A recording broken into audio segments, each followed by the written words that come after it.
எதுமாற கர்ம பலன் இருக்கு, அதுக்கு கிரக சேர்க்கை உங்க ஜாதகத்துல எப்படி இருக்குது, எப்படி தெரிஞ்சுக்கலாம் உங்க கர்ம பலன் என்ன? தாம்பத்திய விஷயத்துல அது மாதிரி விஷயத்துல எல்லாம் கொஞ்சம் அவ்வளோ நல்லா இருக்காது. கொஞ்சம் பலன்கள்லாம் கொஞ்சம் சுமாரான அமைப்புகள் இருக்கும். தசைகளாகிய செவ்வாய் திசை குரு திசையில வந்து அருமையா இருக்கும். வரக்கூடாத திசைன்னு எடுத்துட்டீங்கன்னா சேரக்கூடாத காம்பினேஷன் பார்த்தீங்கன்னா சனி செவ்வாய் சேரக்கூடாது, சனி ராகு சேரக்கூடாது, சனி சூரியன் சேரக்கூடாது. அஷ்டமாதிபதி தசை இல்லையா, இந்த பிரச்சனைகள்லாம் கொஞ்சம் கொடுக்கக்கூடிய அமைப்புகள்லாம் இருக்கு. திடீர்னு வந்து குடும்பத்தில் ஒரு விஷயங்கள் நடக்குது, சுப விஷயம் நடக்காம ஒரு தவறான விஷயம் நடக்குது, அது மாதிரி விஷயங்கள்லாம் வந்து நடந்துடும். குரு மரணங்கள் அது மாதிரிலாம் வரும்.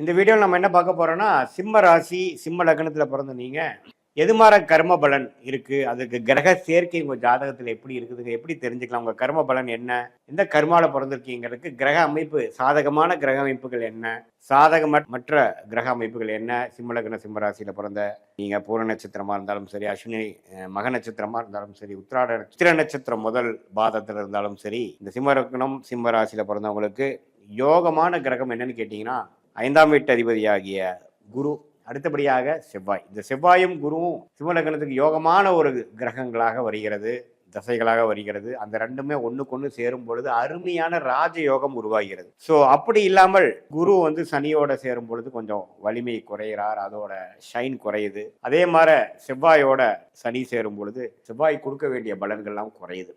அதே மாதிரி சனியோட சம்மந்தப்படாமல் குரு சந்திர யோகம், சந்திரனோட சம்மந்தப்பட்டு செவ்வாய் சந்திரனோட சந்தப்பட்டு குருச்சந்திர யோகம் சந்திரமங்கல் யோகம்னு ஆகும்பொழுது அருமையான பலன்கள், வாழ்க்கையில மேலும் மேலும் ஜெயிக்கக்கூடிய அற்புதமான கர்ம பலன்களை கொடுக்கக்கூடிய அமைப்பு சிம்ம லக்னம் சிம்மராசிக்காரர்களுக்கு வந்துடும். அதே மாதிரி குருவும் செவ்வாயும் சனியோட சேர்ந்து பாதிக்கப்படாமல், சந்திரனோட சேர்ந்து அதிக நன்மையை பெறாமல், சுக்கிரனோட சேரும் பொழுது நம்ம ட்ரிக்கான விஷயம், குரு சுக்கிரனோட சேர்வது தவறு. எது மாதிரி தவறு? குழந்தைகள் விஷயம், பூர்வீக தாம்பத்திய விஷயத்துல, அது மாதிரி விஷயத்துல எல்லாம் கொஞ்சம் அவ்வளோ நல்லா இருக்காது. கொஞ்சம் பலன்கள்லாம் கொஞ்சம் சுமாரான அமைப்புகள் இருக்கும். வாழ்க்கையில் ஜெயிக்கக்கூடிய அமைப்புகளில் சில உத்வேக குறைவுகள்லாம் கொஞ்சம் வரும். ஆனால் அந்த செவ்வாய் சுக்கிரனோட சேரும் பொழுது மிருமங்கள் யோகம் என்று சொல்லப்படுகிற யோகம் உண்டாகி செவ்வாய் திசை அருமையாக இருக்கும். கட்டிடம், விளையாட்டு, நெருப்பு, மெடிக்கல் ரிலேட்டட் மருத்துவம், அது மாதிரி துறையில் நல்லா வரக்கூடிய அமைப்புகள்லாம் கொடுக்கும். அதே மாதிரி புதனோட செவ்வாய் சேருவது மிகவும் தவறான ஒரு காம்பினேஷன். புதனும் கெடுவார், செவ்வாயும் கெடுவார். அதே மாதிரி புதனும் செவ்வாயும் சனியும் சேர்வதும் மிகவும் தவறான காம்பினேஷன். ஸோ இதில் வந்து தவிர்க்க வேண்டிய விஷயம், ராகு எந்த கிரகத்தோடையும் சேரக்கூடாது, சனி எந்த கிரகத்தோடு சேர்ந்தாலும் அது கொஞ்சம் பிரச்சனைக்குரிய அமைப்பாக இருக்கும். அதே மாதிரி சந்திரன் சனியோட சேர்வது தப்பு, சூரியன் சந்திரன் சனியோட சேர்வது தப்பு.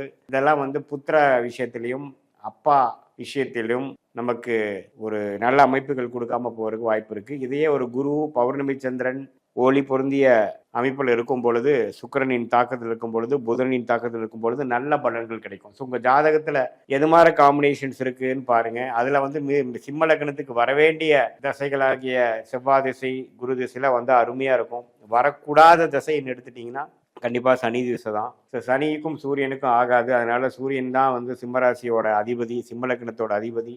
ரெண்டும் சேருவது தவறு, ஜாதகர் பாதிக்கப்படுவார். ஸோ எது மாதிரி காம்பினேஷன்ஸ் உங்களுக்கு இருக்கு, அதே அவயோக கிரகமாகிய சனி கொஞ்சம் நல்லபடியா இருக்கும் பொழுது, குரு சுக்கிரன் தாக்கத்தில் இருக்கும் பொழுது கொஞ்சம் நல்ல பலன்கள் கொடுப்பார், பாதிப்பு குறையும்.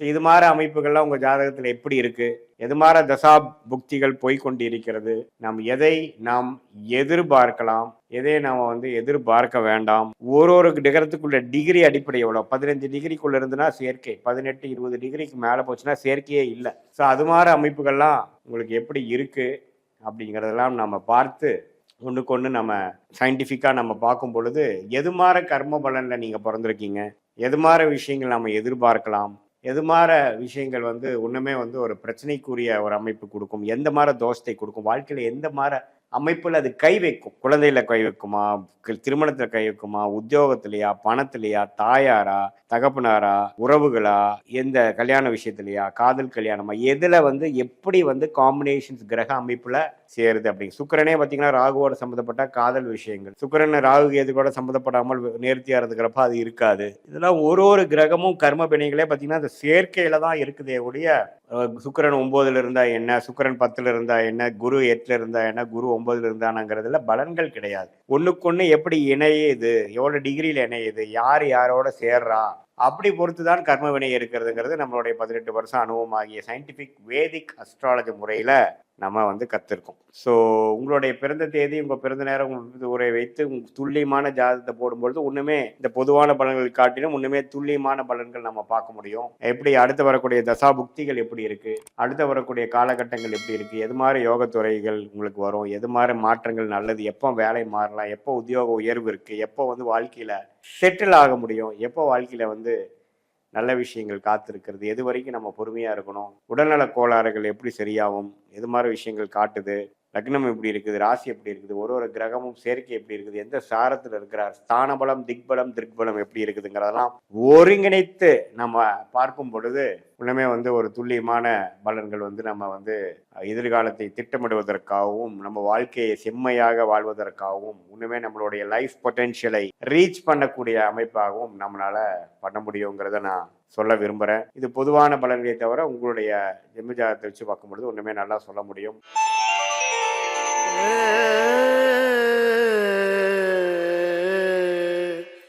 கன்னி ராசியில பிறந்த நீங்க, கன்னி லக்னத்துல பிறந்த நீங்க, உங்களுடைய கர்ம பலன் எப்படி இருக்கு உங்க ஜாதகத்துல நீங்களே பார்த்துக்கலாம். எப்படி கிரகங்கள் சேர்ந்திருக்கு, ஒரு ஒரு கிரகம் எப்படி சேர்ந்திருக்கு, எந்த கிரக சேர்க்கை நல்லது, எந்த கிரக சேர்க்கை நல்லது இல்லை, உங்க ஜாதகத்துல எப்படி ஒரு பேட்டர்ன் இருக்கு, எப்படி ஒரு காம்பினேஷன்ஸ் இருக்குதுங்கிறத நீங்களே பார்த்து தெரிந்து கொள்ளுங்கள். கன்னி லக்ன கன்னி ராசிக்கு யோகமான ஒரு கிரகம் பார்த்தீங்கன்னா சனி, அதுக்கப்புறம் வரக்கூடிய சுக்கிரன். அதெல்லாம் பார்த்தீங்கன்னா மிகவும் முக்கியமான 2 கிரகமாக வருகிறது. சனி குருவோட சம்மந்தப்படும் பொழுது உன்னமே நல்லா தூக்கி கொடுப்பார், நல்ல ஒரு யோகமான ஒரு அமைப்பை கொடுப்பார். சனியும் சுக்கிரனும் ஒண்ணுக்கொன்னு சம்மந்தப்படும் பொழுது நல்ல அமைப்பை கொடுக்கும். அதே மாதிரி சனி ஒளி பொருந்திய ஒரு சந்திரனின் பார்வை பெற்றிருக்கும் பொழுது நல்ல யோகத்தை கொடுக்கும். அதே மாதிரி சனி கேதுவோட சேர்ந்திருந்தாலும் அற்புதம். அதே மாதிரி சுக்கிரன் குருவின் பார்வை நேராக 7ஆம் பார்வையா பார்க்காம குருவோட சேராமல் 5ஆம் பார்வையாக 9ஆம் பார்வையாக பார்ப்பது சுக்கிரனுக்கு அருமையான அமைப்பு, யோகமான அமைப்புகள்லாம் வரும். வாழ்க்கையில செல்வ செழிப்புக்கு குறைவே இருக்காது.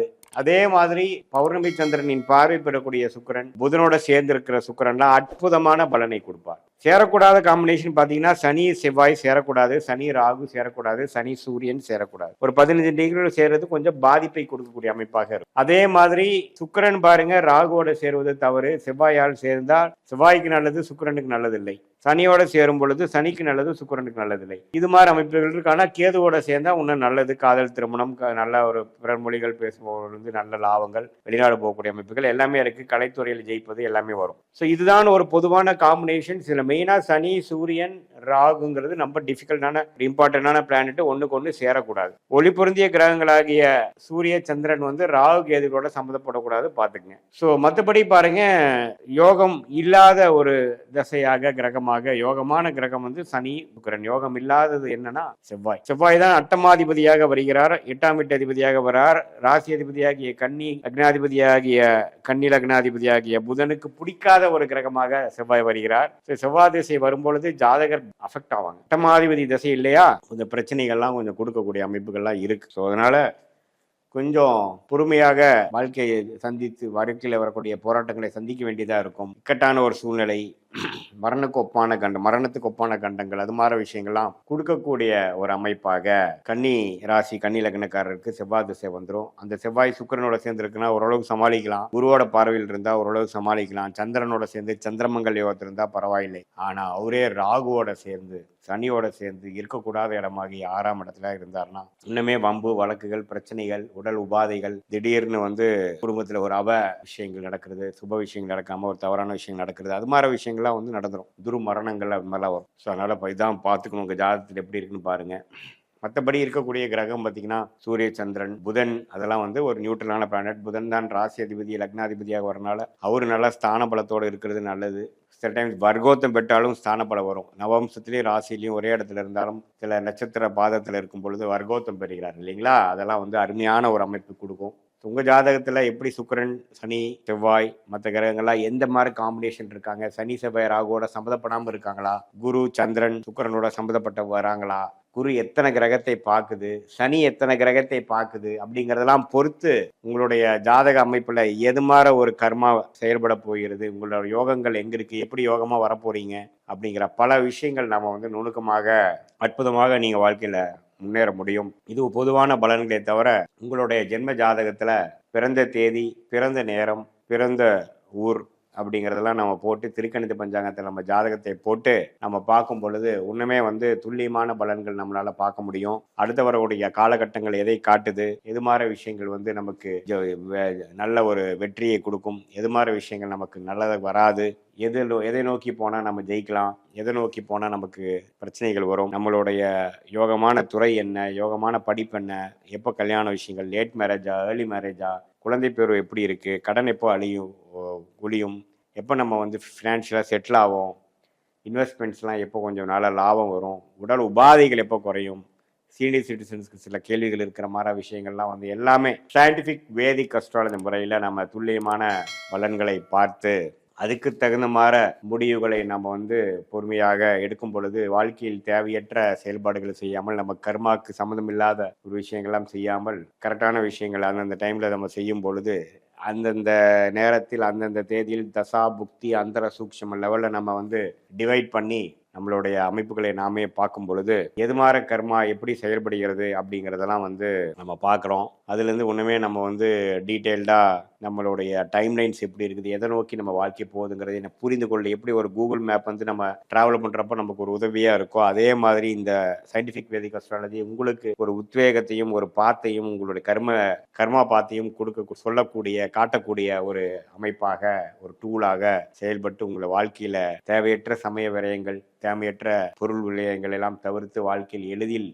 வெற்றி பெற்று ஒரு நல்ல ஒரு நிறைவான வாழ்க்கையை வாழ்வதற்கு வகுக்கக்கூடிய அமைப்பு கண்டிப்பாக இந்திய வேத ஜோதிட அடிப்படையிலான ஒளித்தத்துவ அடிப்படையிலான சயின்டிபிக் வேதிக் அஸ்ட்ராலஜி முறையில் கண்டிப்பாக முடியும் என்பதை சொல்ல கடமைப்பட்டிருக்கிறேன். மீண்டும் மற்றொரு காலையில் சந்திப்போம். நன்றி, வணக்கம்.